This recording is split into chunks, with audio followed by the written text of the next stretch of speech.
Hey, everybody. We know that you, if you're a healthcare practitioner, you've got a big problem. Nobody knows what you do. And hello to you out there in Instagram land. Simulcast, because we know that marketing is an endless series of experiments. It certainly is. It's kind of creepy to see myself going back and forth like this in two different screens. Anyway, so I'm Dr. Chritopher Vogelmann of drvogelmann.com and Health Broadcasters. And with me, as always, is the lovely and talented John Paduchak, everybody. How you doing? With Videos of Social and, of course, Health Broadcasters. Health Broadcasters, because we teach doctors and other healthcare professionals how to do some amazing things, including creating content by doing video. So, well, let's talk a little bit about how you might be the best kept secret in your community, John. Yeah, we should, because, it's funny. I know so many doctors with such great skills, and they're so renowned for their expertise. We were talking about this earlier, and I was thinking of my friend, Dr. Marco, who is a chiropractor in practice, and he also is, world renowned now for correcting spinal curvature, and created his own brace. The main brace that's used for scoliosis curvature correction is the Boston brace. Right. That was invented by Dr. Emmons, and he actually has his own brace, and he manufactures it here in the Boston area. Yeah, and you mentioned that he also treats scoliosis patients. He does. I was thinking of Billy Ocean, but scoliosis. So scoliosis patients with exercise and with a unique set of exercises too. So that's one example of somebody who is he doing video, as a matter of fact? You know what's funny? He does some, but not to the extent that we talk about. Interesting. He could be a target. He could be a target for Videos of Social. For sure. Well, and there's a host of other things too, because I remember we were talking about, I have a couple of clients who are dentists in different parts of the country, and we do social posting for them, newsletter writing, things like that. And one of the things that interested me is that they have special equipment in their office, and you may have special equipment in your office that you're using. I remember they had one where you would create crowns in the office within hours during your visit. And you mentioned somebody who's doing implants. My dentist that I go to, he actually will design your implants right in front of you, which is pretty cool because I have my degree in imaging. So we kind of geek out together as we go through, the design and his CAD system of my teeth, which is kind of cool. and showing that in videos gets people educated on what it is that you do. We had another example, which was in acupuncture, because I was certified in acupuncture many years ago. And it's a little weird for a lot of people. They still keep thinking, I don't want to be a pincushion and have, things stuck in my face. But the reality is, if you're an acupuncturist, or you're perhaps a physician who practices acupuncture, demonstrating what inserting needles is like, talking about the meridians, doing cupping, for example, explaining that stuff, because, we've seen the things when somebody has come out of cupping and they've got all these bruises, big mark on your forehead or your back, big marks everywhere.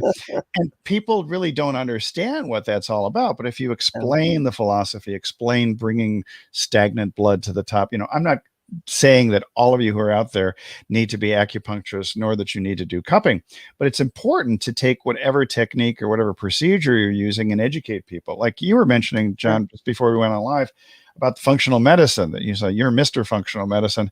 I like to think of myself as Dr. Functional Medicine. But you were saved by a lot of these techniques. I was saved by quite a few things. So first I was saved by acupuncture, and kind of going back to that, I used to go to acupuncture, I want to say almost 4 or 5 times a week for probably a period of 10 years. And my acupuncture clinic that I went to is a group practice. In other words, they practice on you in a group. So you go in and you sit very much like they would in, an Oriental country, where you're sitting there in reclining chairs, and they walk around the room and they just treat each person. So that can be a little scary too. And they did some videos about that so that people would be less, concerned or on edge when they saw that. And then the functional medicine side, I think that's so important.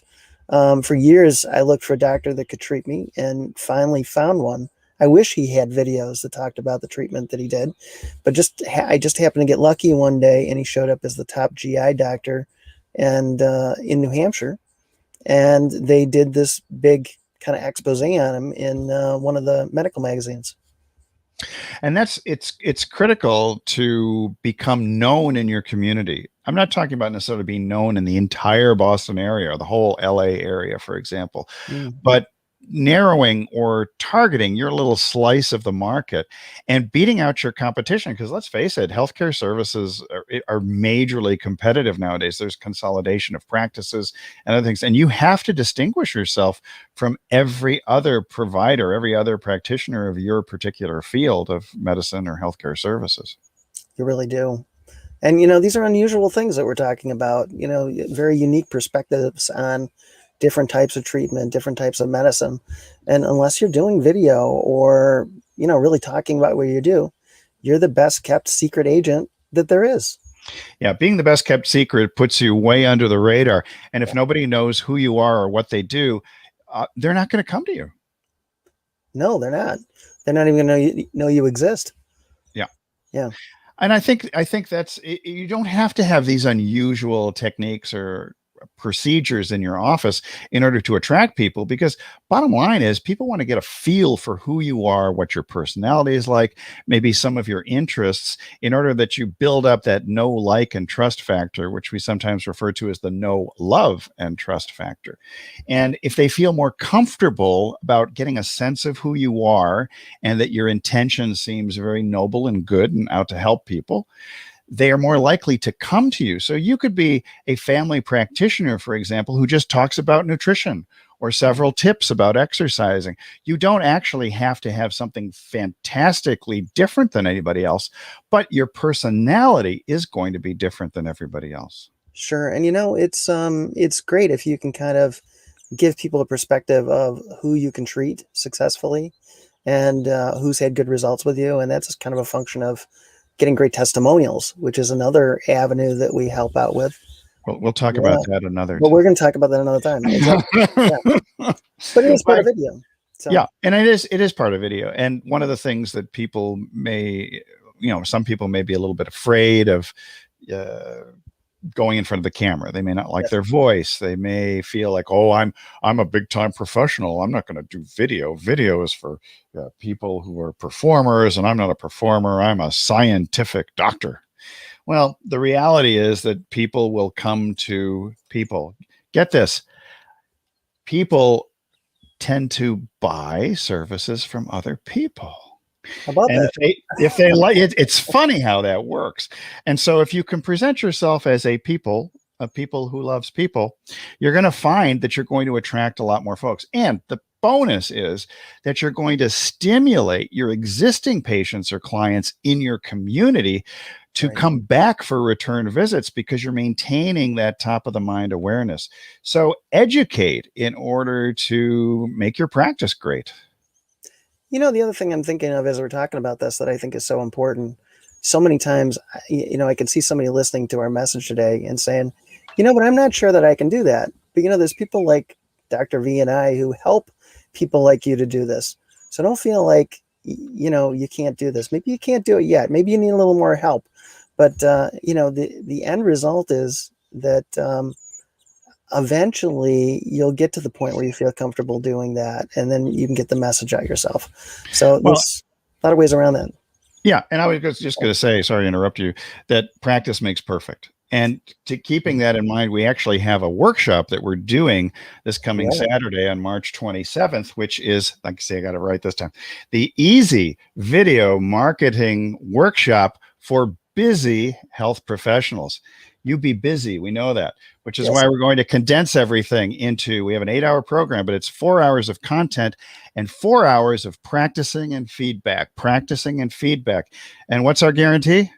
You're going to walk away with 3 to 5 videos that you can use in your practice. Excellent. Yeah, that's it. Yeah.